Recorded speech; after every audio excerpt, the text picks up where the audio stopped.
Hey everybody, this is just a real quick scope. I got to thinking as I was writing today and working on the ending of another romance novel. Hey Tiffany, thanks for coming in.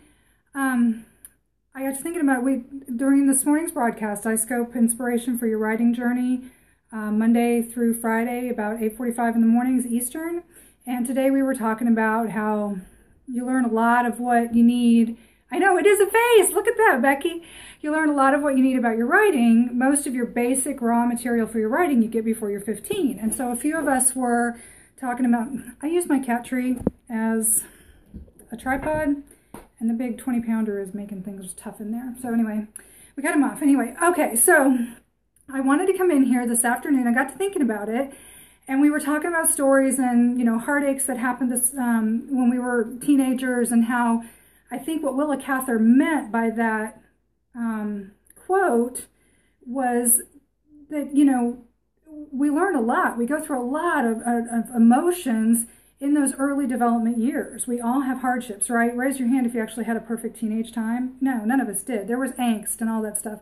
So when you look at that quote humorously, you can see that if you need to tap into some of those angsty emotions or infatuation or anger, you can go back to tap your memories on that. So that's kind of what we were talking about. Hey, Carolyn, I'm here in my office, and I just wanted to give everybody a quick scope about this happy ending, right? We talked about it this morning, and I told the story. Just to reset, my name is Reagan Black. I'm a USA Today best-selling author. I did not get there overnight, and I come onto Scope to encourage you to develop your writing life, right? So this morning, when we were talking about it, I shared the story of what happened on my 16th birthday. My parents divorced several years before that, and we could negotiate every holiday, but as an only child, my birthday became a war zone. So on my sweet 16, I made plans with my friends to go out with my boyfriend. We were going to have a really special date. I kind of took the bull by the horns and ran with it. This was the story I shared this morning, right? Well, he stood me up. And not only did he stand me up, he stood me up because he was cheating on me with another girl in another town. So I found all this out. But I thought about it, and I thought, I didn't really tell you guys the rest of the story. And you might think by that experience at such a critical point in my emotional development as a teenager, that why would she write romance? Why wouldn't she write the stuff where the hero dies at the end and it's a miserable, horrible, sad ending? Because I had my own happy ever after. And I wanted to come on here today just as a quick scope and let you know, when I met my husband and we started dating, he was so amazing. And when he heard this story about how I got stood up, by the time I met my husband, I hated my birthday. Okay?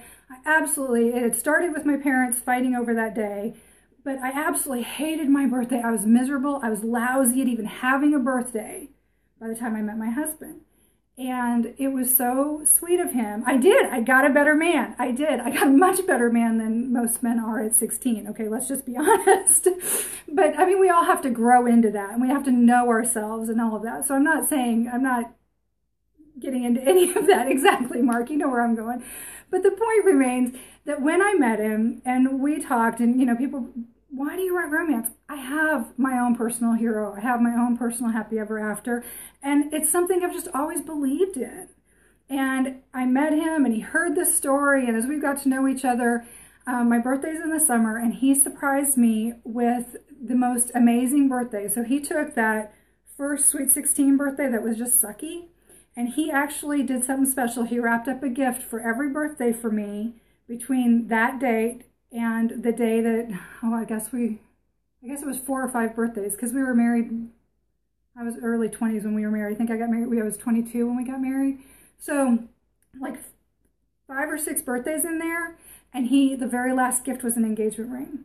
So he gave me a happy ever after. He helped me reframe that horrible birthday experience, and he's my own personal hero. So if you want to know why I write romance, it's because I believe in love, and that's just one of many examples of why I believe in love and why I believe in happy ever afters and why I write those escapes and those adventures. I love to write the action.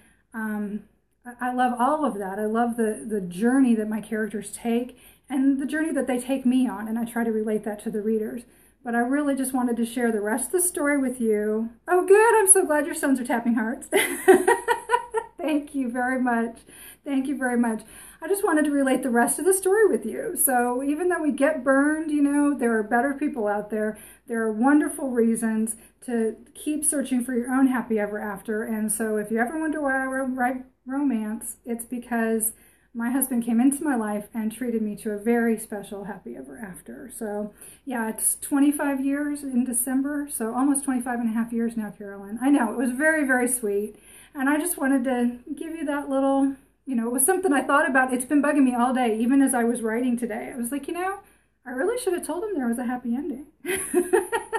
It just came a few times after the fact. You know, this morning we focused on other aspects of that quote and growth and things like that for our writing journey, but I wanted you to know there is a happy ending. Thanks so much for being on here, Mark. It's great to see you, great to meet you, and I want everybody to have a wonderful, wonderful evening, and I will be back live tomorrow morning, 8:45 Eastern, in the backyard with Bandit for more inspiration for your writing journey. All right, have a wonderful evening, guys. Thanks so much for being here. Bye-bye.